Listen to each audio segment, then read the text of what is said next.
తెలంగాణలోని నల్గొండ జిల్లా దేవరకొండ నియోజకవర్గం పరిధిలో ఉన్న ఒక చిన్న టౌన్ కొండమల్లెపల్లి. అక్కడ జేబీ కాలనీలో ఒక ప్రశాంతమైన ఏరియా. ఆ కాలనీ ఎంత సేఫ్ అంటే సాక్షాత్ ఒక పోలీస్ సిఐ, ఇంకా ఒక ఎస్ఐ అదే కాలనీలో నివాసం ఉంటున్నారు. అంటే పోలీసులకు సంబంధించిన అఫీషియల్స్ ఉండే ఏరియా కావడంతో అక్కడ చిన్న దొంగతనం జరగాలన్నా క్రిమినల్స్ 100 సార్లు ఆలోచిస్తారు. అలాంటి ఒక సేఫ్ ఏరియాలో పట్టపగలు ఎవరు ఊహించిన విధంగా ఒక అత్యంత దారుణమైన హత్య జరిగింది. అండ్ ఆ ఇంట్లో హత్యకు గురైన మహిళ పేరు కల్లు రూపారెడ్డి. ఆమె వయసు దాదాపు 50 సంవత్సరాలు ఉంటుంది. కొండమల్లపల్లిలో ఆమెకు ఒక ప్రత్యేకమైన గుర్తింపు కూడా ఉంది. గత 20 సంవత్సరాలుగా ఆమెకు ప్రైవేట్ స్కూల్ని చాలా సక్సెస్ఫుల్గా రన్ చేస్తుంది. ఆ స్కూల్కి ఆమె ప్రిన్సిపల్ ఇంకా కరెస్పాండెంట్ కూడా. ఒక స్కూల్ని 20 ఏళ్ళుగా నడుపుతుందంటే ఆ ఊర్లో ఎంతమంది పిల్లలు ఆమె విద్యాబుద్ధులు నేర్పించి ఉంటుంది, ఎంతమంది పేరెంట్స్తో ఆమెకు మంచి సంబంధాలు ఉంటాయి. ఒక ఎక్స్పెక్టెడ్ టీచర్గా, ఒక ప్రిన్సిపల్గా ఆమె అందరికీ సుపరిచితురాలే. ఆమె భర్త పేరు కూడా ఒక పాపులర్ పేరే. ఆయన ఒక రియల్ ఎస్టేట్ వ్యాపారి. వ్యాపార పరంగా కూడా ఆయన ఫ్యామిలీకి మంచి స్టేటస్ కూడా ఉంది. ఫైనాన్షియల్గా ఎలాంటి ప్రాబ్లమ్స్ లేవు. సొసైటీలో మంచి రెస్పెక్ట్ ఉంది. అంతా పర్ఫెక్ట్గా నడుస్తున్న వాళ్ళ లైఫ్లో ఆగస్టు 12వ తేదీ ఒక పెద్ద భూకంపం వచ్చింది. ఎప్పుడు ప్రశాంతంగా ఉండే ఇల్లు ఒక్కసారిగా ఒక క్రైమ్ సీన్ లాగా మారిపోయింది. ఆ గది నిండా రక్తం, ఒంటిపైన లెక్కలేని కత్తిగాయాలు. ఒక మనిషిని చంపడానికి 1 లేదా 2 కత్తిపోట్లు చాలు, కానీ ఏకంగా 27 సార్లు కత్తితో పొడిచారంటే ఆ సైకో కిల్లర్స్కి ఆమె మీద ఎంత కోపం ఉందో, లేదా ఎంత టార్గెట్ పెట్టుకుని వచ్చి చంపారో మనం అర్థం చేసుకోవచ్చు. అండ్ ఈ స్టోరీని మనం అర్థం చేసుకోవాలంటే మనం కొన్ని రోజులు వెనక్కి వెళ్ళాలి. ఆగస్టు నెలలో వరుసగా 2-3 రోజులు సెలవులు రావడంతో రూపారెడ్డి గారు తన భర్తతో కలిసి హైదరాబాద్కి వెళ్లారు. ఇది వాళ్ళ రెగ్యులర్ ట్రిప్ అనే చెప్తున్నారు. సెలవులు ఎంజాయ్ చేసి మళ్ళీ స్కూల్ రీఓపెన్ అయ్యే సమయానికి ఇద్దరు కలిసి తిరిగి రావాల్సినది వాళ్ళ ప్లాన్ కూడా. సో నెక్స్ట్ రోజు స్కూల్ ఓపెన్ చేయాలి కాబట్టి ఆ రోజు ఉదయం వాళ్ళు బయలుదేరాల్సి వచ్చింది. కానీ సడన్గా ఆమె భర్తకు ఒక రియల్ ఎస్టేట్ బిజినెస్కి సంబంధించి హైదరాబాద్లో ఏదో ఒక అర్జెంట్ పని పడింది. దాంతో ఆయన ముందు నువ్వు వెళ్ళు, నేను పని చూసుకుని వస్తానని చెప్పి రూపారెడ్డి గారిని ఒంటరిగా పంపించారు. ఇది జస్ట్ ఒక కోయిన్సిడెన్సా లేక ఎవరైనా ప్లాన్ చేసి డ్రామానా అనేది పక్కన పెడితే ఒక్కరినే రూపారెడ్డి గారి ప్రాణాలు బలి తీసుకుంది. హైదరాబాద్ నుండి బయలుదేరిన రూపారెడ్డి గారు నేరుగా కొండమల్లెపల్లిలో తన స్కూల్కి వెళ్లారు. స్కూల్ పనులను చూసుకుని సాయంత్రం 5 గంటల సమయంలో జేబీ కాలనీ తన ఇంటికి చేరుకున్నారు. అండ్ ఆ కాలనీలోని సీసీటీవీ కెమెరా ఫుటేజ్లో సాయంత్రం కరెక్ట్గా 5 గంటలకి రూపారెడ్డి తన ఇంట్లో ప్రవేశించిన దృశ్యాలు కూడా రికార్డ్ అయ్యాయి. ఆమె ప్రాణాలతో కనిపించిన చివరి విజువల్ కూడా అదే. ఇంట్లోకి వెళ్ళిన తర్వాత ఆమె ఏం చేసింది, ఎవరితో మాట్లాడింది అనేది ఎవ్వరికీ తెలియదు. కానీ పోలీసుల అంచనా ప్రకారం ఆమె ఇంట్లోకి వెళ్ళిన కేవలం 2 గంటల లోపలే, అంటే సాయంత్రం 5 నుంచి 7 గంటల మధ్యలోనే ఈ భయంకరమైన హత్య జరిగిందని చెప్తున్నారు. ఇక్కడ మనం క్రిమినల్ ఇన్వెస్టిగేషన్ పాయింట్ ఆఫ్ వ్యూలో కూడా లాజికల్గా ఒక ఇంపార్టెంట్ పాయింట్ ఆలోచించాలి. రూపారెడ్డి ఎప్పుడు హైదరాబాద్ నుంచి వస్తుంది, కరెక్ట్గా సాయంత్రం 5 గంటలకి ఇంటికి వస్తుంది. పైగా ఆమె వెంట ఆమె భర్త లేడు, ఆమె ఇంట్లో పూర్తిగా ఒంటరిగా ఉంటుందనే విషయం ఆ ఎలా తెలిసింది? వాళ్ళకి ఏమైనా సిక్స్ సెన్స్ ఉందా? ఇక్కడే పోలీసులకి మైండ్ బ్లాక్ అయ్యి ఒక భయంకర నిజం బయటపడింది. ఆ కిల్లర్స్ ఏదో దారిని పోతూ ఇల్లు ఖాళీగా ఉంది కదా సడన్గా ఇంట్లోకి దూరిపోయిన చిల్లర దొంగలు కాదు. వాళ్ళొక highly trained professional supari gang. ఒక ప్రొఫెషనల్ సుపారీ గ్యాంగ్ ఎలా పనిచేస్తుందో తెలిస్తే మీకు చెమటలు పడతాయి. వాళ్ళు ఒక టార్గెట్ని ఫైనల్ చేసిన తర్వాత గుడ్డిగా వెళ్ళి అటాక్ చేయరు. దానికి ముందు ఒక పెద్ద ప్రాసెస్ ఉంటుంది. దాన్నే పోలీసుల భాషలో రెక్కీ అంటారు. అండ్ రూపారెడ్డి గారిని చంపడానికి వాళ్ళు 2-3 రోజుల ముందే ఒక పక్కా ప్లాన్తో కొండమల్లిపల్లిలో రెక్కీ నిర్వహించారు. రెక్కీ అంటే ఏంటంటే ఒక టార్గెట్ని చంపే ముందు వాళ్ళ డైలీ రొటీన్ని, వాళ్ళ కదలికల్ని సైలెంట్గా ఒక నీడలాగా ఫాలో అవ్వడం. ఆ టార్గెట్ ఎప్పుడు నిద్రలేస్తారు, ఎప్పుడు బయటికి వెళ్తారు, ఎప్పుడు ఇంట్లో ఒంటరిగా ఉంటారు, వాళ్ళ చుట్టూ ఎంతమంది ఉంటారు, ఆ ఏరియాలో సీసీ కెమెరాలు ఎక్కడెక్కడ కవర్ అవుతున్నాయి, క్రైమ్ చేసిన తర్వాత పోలీసులకి చిక్కకుండా ఎస్కేప్ అవడానికి ఏ రూట్ బెస్ట్, ఇవన్నీ పక్కాగా క్యాలిక్యులేట్ చేసుకుంటారు. ఈ కేసులో కూడా ఎగ్జాక్ట్గా అదే జరిగింది. రూపారెడ్డి భర్త హైదరాబాద్లో ఆగిపోయారు. ఆమె ఒంటరిగా వస్తుందని వాళ్ళకి పక్కాగా ఇన్ఫర్మేషన్ ఉంది. ఆమె స్కూల్ నుండి బయటకు వచ్చే దారిని వాళ్ళు సైలెంట్గా ఫాలో అయ్యారు. ఇంటి ముందున్న సీసీటీవీ కెమెరాలను పోలీసులు ఫ్రేమ్ బై ఫ్రేమ్ చెక్ చేసినప్పుడు అందులో ఒక షాకింగ్ విజువల్ అయితే కనిపించింది. రూపారెడ్డి గారి ఇంట్లోకి వెళ్ళిన కొద్దిసేపటికి ఒక రెడ్ కలర్ షర్ట్ వేసుకున్న ఒక అనుమానాస్పద వ్యక్తి ఆ ఇంటి ఆవరణలో అటు ఇటు తిరుగుతూ కనిపించాడు. అతను ఆ గ్యాంగ్కి సంబంధించిన ఒక స్లీపర్ సెల్ లేదా పాయింట్ న్యూస్ అయితే అయ్యుండొచ్చు. అతని ఆ పని ఏంటంటే టార్గెట్ ఇంట్లోకి వెళ్ళిందా లేదా కన్ఫర్మ్ చేయడం, చుట్టుపక్కల ఎవరైనా వస్తున్నారని వాచ్ చేయడం. మెయిన్గా డోర్ దగ్గర సీసీ కెమెరాలు ఉన్నాయి కాబట్టి ఆ మెయిన్ డోర్స్ నుంచి ఇంట్లోకి వెళ్ళాలా. వాళ్ళు చాలా తెలివిగా సీసీ కెమెరాలు చిక్కకుండా ఇంటి వెనక వైపు ఉన్న దారి గుండా ఇంట్లో ప్రవేశించారు. 3 లేదా అంతకంటే ఎక్కువ మంది పాల్గొని ఉంటారని పోలీసులు అయితే అనుమానిస్తున్నారు. వాళ్ళు ఇంట్లో వెళ్ళిన విధానం చూస్తే ఆ ఇంటి మ్యాప్ ఎటు నుండి వెళ్తే కెమెరాకు దొరకకుండా సేఫ్గా లోపలికి వెళ్ళినది కూడా వాళ్ళకి ముందే చాలా స్పష్టంగా తెలుసు. అండ్ ఇంట్లోకి వెళ్ళిన తర్వాత ఆ 120 నిమిషాల్లో ఏం జరిగిందో ఊహించుకుంటేనే ఒళ్ళు గగురు పుడుస్తుంది. రూపారెడ్డి ఒంటరిగా ఉంది, తను కాపాడడానికి ఎవరూ లేరు. ఆ కిల్లర్స్ ఆమెని అటాక్ చేశారు.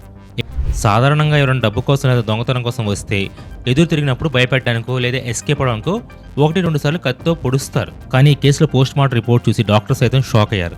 రూపారెడ్డి గారి ఒంటిపైన ఏకంగా 27 కత్తిపోట్లున్నాయి. 27 సార్లు ఒక మనిషిని కత్తితో పొడవాలంటే అది కేవలం దొంగతనం చేసే పని కాదు. కిల్లర్కి విక్టిమ్కి మీద విపరీతమైన పర్సనల్ కోపం ఉన్నప్పుడు మాత్రమే. లేదా సుపారీ ఇచ్చిన వాళ్ళు టార్గెట్ని అత్యంత దారుణంగా చంపి అవతల వాళ్ళకి ఒక స్ట్రాంగ్ వార్నింగ్ మెసేజ్ ఇవ్వాలని డిసైడ్ అయినప్పుడు మాత్రమే ఇలాంటి బ్రూటల్ మర్డర్స్ జరుగుతాయి.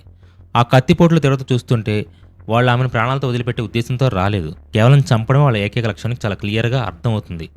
ఆ కిరాతకమైన దాడికి రూపారెడ్డి గారు అక్కడే రక్తమడుగులో ప్రాణాలు వదిలారు. ఈ మర్డర్ జరిగిన విషయం బయటికి రాగానే కొండమల్లిపల్లిలో ఒక సెన్సేషన్ క్రియేట్ అయింది కూడా. పోలీస్ డిపార్ట్మెంట్లో కూడా ఇది ఒక ప్రెస్టేజ్ ఇష్యూగా మారింది. వెంటనే దేవరకొండ డీఎస్పీ గారు రంగంలో దిగారు. హత్య జరిగిన స్పాట్కి డాగ్ స్క్వాడ్, క్లూస్ టీమ్ అందరినీ పిలిపించారు. సైంటిఫిక్గా ఉన్న చిన్న ప్రతి ఆధారాన్ని కూడా సేకరించడం మొదలుపెట్టారు. ఇక్కడ కిల్లర్స్ ఒక పెద్ద డ్రామా కూడా ప్లే చేశారు. అండ్ హత్య చేసిన తర్వాత ఇక్కడ ఒక దొంగల ముఠా చేసిన పనిలాగా చిత్రీకరించాలని వాళ్ళు చాలా ట్రై చేశారు. ఇంట్లో ఉన్న బీరువా ఓపెన్ చేసి దాదాపు అందులో ₹1,00,000 క్యాష్ని తీసుకుని వెళ్ళిపోయారు. మొదట్లో అందరూ కూడా అంటే డబ్బుల కోసం దొంగలు చేసిన ఒక హత్యని ఒక ఫ్యాంటసీలో ఉన్నారు. కానీ ఇక్కడే సైన్స్ అండ్ లాజిక్ ఈ ఫ్యాంటసీని బ్రేక్ చేశాయి. క్లూస్ టీమ్ ఆ ఇంటిని అబ్జర్వ్ చేసినప్పుడు వాళ్ళకి ఒక ఇంపార్టెంట్ విషయం అర్థమైంది. ఒకవేళ నిజంగా దొంగలైతే ఆ ఇంట్లో కేవలం క్యాష్ని మాత్రం ఎందుకు తీసుకుంటారు? ఆమె ఒంటి నిండా బంగారు నగలు ఉన్నాయి. ఇంట్లో ఉన్న ఇతర విలువైన వస్తువులు దేన్ని వాళ్ళు టచ్ చేయలేదు. పక్కా దొంగలైతే నగల్ని అస్సలు వదిలిపెట్టరు. పైగా ₹1,00,000 కోసం 27 సార్లు కత్తితో పొడిచే సైకోలు ఉండరు. సో ఆ క్యాష్ తీసుకోవడం అనేది జస్ట్ పోలీసుల ఎంక్వైరీని డైవర్ట్ చేయడానికి, వాళ్ళ అటెన్షన్ని దొంగల వైపు తిప్పడానికి ఆ సుపారీ గ్యాంగ్ ఆడిన ఒక మైండ్ గేమ్ అని పోలీసులు ఒక కంక్లూషన్కి వచ్చేశారు. ఇది ఖచ్చితంగా ఒక టార్గెటెడ్ అసాసినేషనే. మరి 20 ఏళ్లుగా స్కూల్ నడుపుతున్న ఒక సాధారణ ప్రిన్సిపల్కి ఎందుకు అంత దారుణంగా టార్గెట్ చేశారు? ఇక్కడే కథలోకి రూపారెడ్డి గారి భర్త బ్యాక్గ్రౌండ్ ఎంటర్ అవుతుంది. ఆయన ఒక రియల్ ఎస్టేట్ వ్యాపారి. తెలంగాణలో ముఖ్యంగా హైదరాబాద్ ఇంకా నల్గొండ చుట్టుపక్కల రియల్ ఎస్టేట్ వ్యాపారం అంటే అది మామూలు విషయం కాదు. అందులో కోట్ల రూపాయల టర్నోవర్ ఉంటుంది. ఎన్నో భూ వివాదాలు, ల్యాండ్ సెటిల్మెంట్స్, ఫైనాన్షియల్ డీలింగ్స్ కూడా ఉంటాయి. పోలీసులు ఇప్పుడు మెయిన్గా 2 కోణాల్లో ఈ కేసును దర్యాప్తు చేస్తున్నారు. మొదటిది ఆర్థిక లావాదేవీలు. భర్త చేసిన రియల్ ఎస్టేట్ బిజినెస్లో ఎవరిదైనా పెద్ద గొడవలు జరిగాయా? కోట్ల రూపాయల సెటిల్మెంట్లో ఎవరితైనా కక్ష పెంచుకున్నారా? ఆ కక్ష భర్తను డైరెక్ట్గా ఏమీ చేయలేక భార్యను టార్గెట్ చేసి రివెంజ్ తీర్చుకున్నారా? లేక ఆయన పార్ట్నర్స్లో ఎవరైనా సుపారీ ఇచ్చి ఈ దారుణానికి పాల్పడ్డారా? రెండో కోణం స్కూల్ నిర్వహణ. రూపారెడ్డి గారు గత 20 ఏళ్ళుగా స్కూల్ని చాలా స్ట్రిక్ట్గా రన్ చేస్తున్నారు. మేనేజ్మెంట్ పరంగా ఫీజుల విషయంలో కానీ లేదా ఇతర స్కూల్స్ కాంపిటీషన్ విషయంలో కానీ ఏమైనా గొడవలు ఉన్నాయా? ఎవరికైనా ఆమె అడ్డంకిగా మారిందనేది కూడా పోలీసులు ఆరా తీస్తున్నారు. కానీ మెజారిటీ అనుమానాలు మాత్రం భర్త రియల్ ఎస్టేట్ బిజినెస్ చుట్టూనే తిరుగుతున్నాయి. అండ్ ఆ బిజినెస్ వల్ల వచ్చే శత్రువులే హైదరాబాద్లో ఉన్న ఒక ప్రొఫెషనల్ సుపారీ గ్యాంగ్ని కాంటాక్ట్ అయ్యి ఈ హత్యను ప్లాన్ చేసి ఉంటారని పోలీసులు ఒక గట్టి నమ్మకంతో కూడా ఉన్నారు. డీఎస్పీ ఆధ్వర్యంలో మొత్తం 3 స్పెషల్ టీంలు అయితే ఫామ్ చేశారు. ఈ టీమ్స్ అన్ని టెక్నాలజీని వాడుకొని ఆ ఏరియాలో ఉన్న సెల్ ఫోన్ టవర్ని, డంప్స్ని అనలైజ్ చేశాయి. హత్య జరిగిన టైంలో ఆ ఏరియాలో యాక్టివ్గా ఉన్న నెంబర్స్ని, అనుమానాస్పద కాల్స్ని ట్రాక్ చేశారు. సీసీటీవీ ఫోటోలో కనిపించిన రెడ్ షర్ట్ వ్యక్తిని కూడా ఫోటో బేస్ చేసుకుని తమ ఇన్ఫార్మర్స్ ద్వారా గాలింపు చర్యల్లో అయితే ముమ్మరం చేశారు. అండ్ ఈ ఆపరేషన్లో పోలీసులకు ఒక బ్రేక్ త్రూ కూడా సాధించారు. మొదటగా ఈ కేసుతో సంబంధం ఉందన్న అనుమానంతో ఉన్న ఒక 8 మందిని అయితే అదుపులో తీసుకున్నారు. వాళ్ళని తమిళనాడు స్టైల్లో ఇంట్రాగేట్ చేసిన తర్వాత ఇంకొక 3 అరెస్ట్ చేశారు. మొత్తం ఇప్పుడు 11 మంది సస్పెక్ట్స్ పోలీసు కస్టడీలో అయితే ఉన్నారు. ఇందులో అత్యంత ముఖ్యమైన విషయం ఏంటంటే పట్టుబడిన ఈ వ్యక్తుల్లో హైదరాబాద్ చెందిన ఒక సుపారీ గ్యాంగ్తో డైరెక్ట్ కనెక్షన్స్ ఉన్న ఒక వ్యక్తి ఉన్నాడు. అతను పోలీసులు తమిళనాడు స్టైల్లో విచారిస్తున్నారు. ఈ సుపారీ ఎవరు ఇచ్చారు, ఎంత డీల్కి మాట్లాడుకున్నారు, ఆ వెనుకున్న మాస్టర్ మైండ్లు ఎవరు అనే నిజాలని అతి త్వరలో అంటే ఇంకొక 12 నుంచి 24 గంటలు అఫీషియల్గా బయటకు వస్తాయని పోలీసులు మీడియాకి అయితే స్టేట్మెంట్ కూడా ఇచ్చారు. కిల్లర్స్ ఎంత తెలివిగా ప్లాన్ చేసినా క్రైమ్ సీన్లో ఏదో ఒక క్లూ వదిలిపెట్టడం గ్యారంటీ. అదే క్లూ ఇప్పుడు ఈ సుపారీ గ్యాంగ్ మడికి ఉరితాళ్లాగా మారింది. రూపారెడ్డి గారు పోస్ట్ మార్టం పూర్తయిన తర్వాత ఆమె బాడీని అయితే కుటుంబ సభ్యులకి అయితే అప్పగించారు. ఆ మంచక్రియలు జరుగుతున్నప్పుడు ఆ ఏరియా మొత్తం ఒక రకమైన సైలెంట్ టెర్రర్లో ఉంది.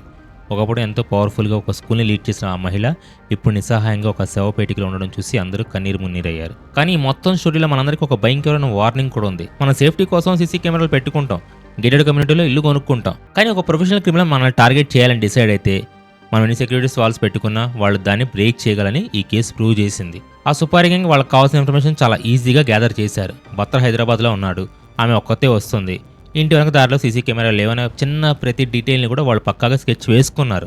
ఈరోజు రూపారెడ్డి గారి కేసు మనకు చెప్తున్న రియాలిటీ ఏంటంటే మనం ఎవరికి శత్రువులమో మనకు తెలియకుండా మన కథలకు ఎవరో వాచ్ చేస్తున్నారో చెప్పడం చాలా కష్టం. ఆర్థిక లావాదేవీలు, బిజినెస్ ట్రావెలరీస్, మనుషుల ప్రాణాల కంటే ఎక్కువైపోయిన ఈ రోజుల్లో ఒక మనిషి ప్రాణం తీయడానికి జస్ట్ ఒక ఫోన్ కాల్, కొంత సుపారీ అమౌంట్ సరిపోతుంది. పోలీసులు కేసును ఛేదించి ఆ సైకో కిల్లర్స్కి శిక్ష పడేలా చేస్తారు, అందులో ఎటువంటి డౌట్ లేదు. కానీ 27 కత్తిపోట్లతో ఆ ఇంట్లో ఆఖరి నిమిషాలు రూపారెడ్డి గారు అనుభవించిన నరకం ఆ కాలనీ ప్రజల మైండ్స్లో ఎప్పటికీ ఒక పేడగల్లాగానే మిగిలిపోతుంది. సో ఇది నల్గొండ జిల్లా కొండమల్లిపల్లి జరిగిన ఆ మిస్టరీ అనుకున్న కంప్లీట్ డీటెయిల్స్. ఫైనాన్షియల్ గొడవల వల్ల ఒక సంబంధం లేని మహిళని ఇంత దారుణంగా చంపడం అనేది కరెక్టేనా? ఆ సుపారీ కల్చర్ మన సొసైటీని ఎటువైపు తీసుకెళ్తుంది? ఈ ఘోరం పైన మీ ఒపీనియన్ ఖచ్చితంగా కామెంట్స్లో షేర్ చేయండి. Be careful, be alert. And information ఇస్తే లైక్ చేయండి, ఛానల్ కూడా సబ్స్క్రైబ్ చేసుకోండి. This is mister Shiva signing of.